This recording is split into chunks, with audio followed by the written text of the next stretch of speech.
Hello everybody and welcome to Gene's Reviews from just a regular dude, where I do movie reviews, trailer reactions, I react to YouTube videos, and I review YouTube channels, and I also do whatever the hell I want. Today I'm doing one from a channel that was suggested to me, but I've already checked this channel out before, but I haven't seen this video before. This is from It's Top 5 Scary Demons You Should Never Summon. And it's from Top 5 Scary Videos. Let me get my headphones on.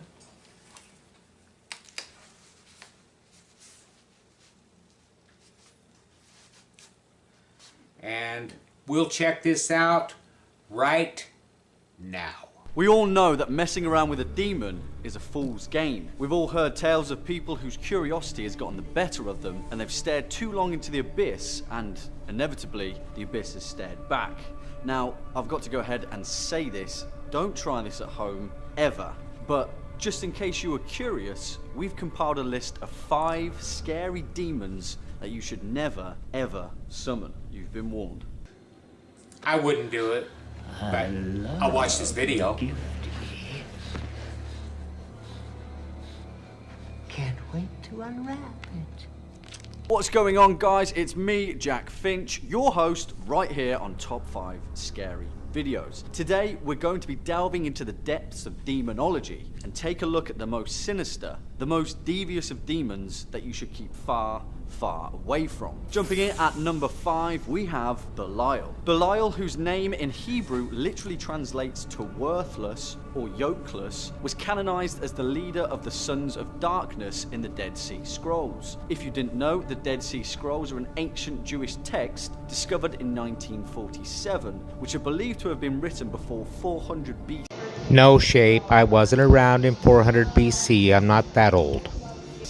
And refer to a wide host of demonic beings. Seriously, it's spooky how much they name drop them. In these scrolls, Belial is described as both the king of evil and the prince of darkness, which has led many to believe that Belial is a pseudonym of the devil himself. Belial is also known as the Lord of Lies and the Master of Deceit. Many texts refer to Belial as a devious figure who utilizes fornication, wealth, and pollution of the sanctuary to get exactly what he wants. However, in the Satanic Bible, Belial's name is suggested to translate as without a master and symbolizes independence, self-sufficiency, and personal accomplishment. It begs the question, whose side is Belial really on? Coming up at number 4, we have Surgat. In Latin, Surgat literally translates to rise and is the physical manifestation of rebellion and opposition. His angelic opposite is Aquiel. To be honest, Surgat is a minor demon and is pretty weak sauce compared to some of the guys on this list. But the thing that makes him pretty terrifying is his brush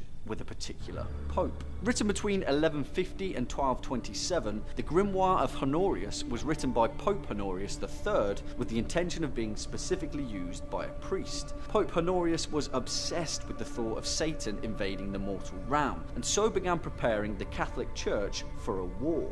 He wrote down his findings in this forgotten grimoire, which wasn't unearthed until 1760. Honorius began his training by purposefully summoning demons, and then banishing them again in a sort of weird, spooky, demonic boxing session. It proved quite effective, and the Pope soon started to get a handle on the armies of hell. He'd write down the name of each demon he fought and leave an elaborate explanation of their strengths and weaknesses.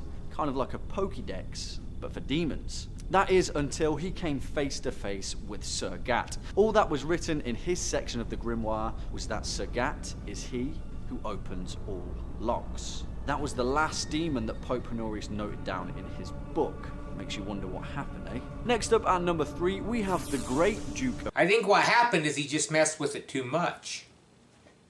You don't mess with stuff like that. You just don't.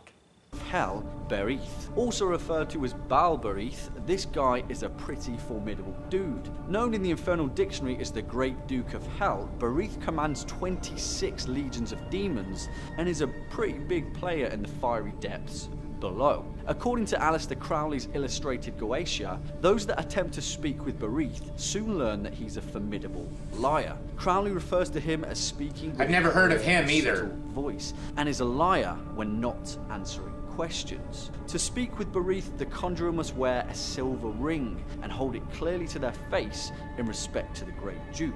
If not, Berith will consume the conjurer for not sincerely paying their respects. Berith is often depicted as a soldier, dressed in red clothes, riding a red horse and wearing a golden crown. His main function is to corrupt those that crave power, and is often found lingering on both sides of a war. In 1612, a nun from Aix-en-Provence was possessed by Berith. During the exorcism, Berith gave up his own name, as well as the names of all the other demons possessing her, but also the names of the saints who would be most effective in opposing them. That guy loves a good fight. Bringing it up at the rear at number 2. Yeah, don't diss Berith, or Berith, or however you say it. We have Pazuzu.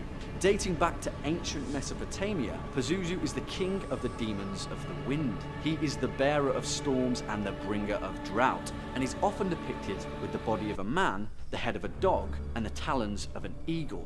In the possession case of Roland Doe, the story that inspired The Exorcist, Pazuzu is the chief demon that possesses the boy. He is known to be an incredibly intelligent demon and is renowned for scheming and corrupting the pure of heart. He takes most pleasure, though, from corrupting the purest of the pure, and is often depicted trying to possess children for sport. Now that's just not nice. Most other demons, and is thought to be an Oberith, an ancient evil that manifested itself from the abyss and has been tied to Earth for millions of years. Strangely though, Pazuzu finds reference in a huge number of ancient societies, from Mesopotamia to Sumeria to ancient Babylon. In some, he is revered as a savior and protector, others a demon who should never be summoned. Followers of the Oberith often carve wooden statues of the demon and worship him in the hope that Pazuzu will one day reveal his true name to them. No thanks. And coming in at the top spot, number 1, we have Azazel. Azazel, or Satan. It's hard to know if any of these are just stories or if there's really some basis behind them. But then again, that one with the priest, I guess he did write everything down and it's all dated and everything.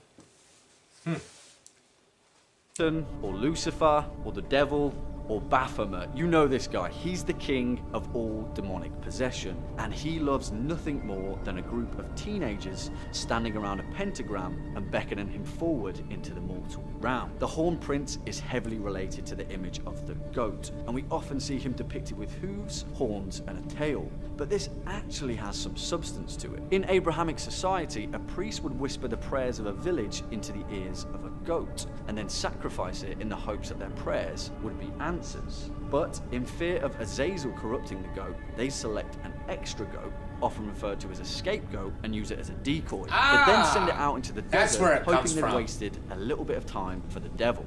Now, we all know that's probably not the case. He's a tricky one. In the Dead Sea Scrolls, Azazel is referred to in the Book of Giants and connects him with the story of the fallen angels. In this, he teaches men the art of war and also teaches women the art of witchcraft and painting the body.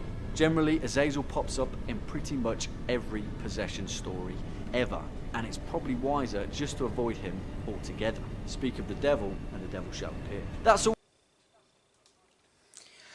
Yeah, you pretty much shouldn't mess with that stuff, in my opinion. The best thing to do is shun evil. Just shun it. Yeah, I say this as I'm sitting here watching a video about it. Stay away from it completely. Anyways, now it's time for the joke of the day. Okay, this one is from a friend of mine, DJ Moss. He sent this joke to me and I thought it was great. I came out of Walmart this morning and there was a woman crying her eyes out.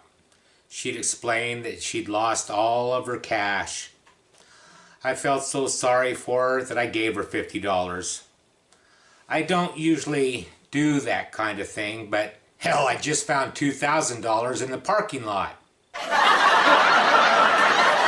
I thought that was a really funny joke. Thanks, DJ Moss, for that one. And if you like this video, like, subscribe, leave a comment down below.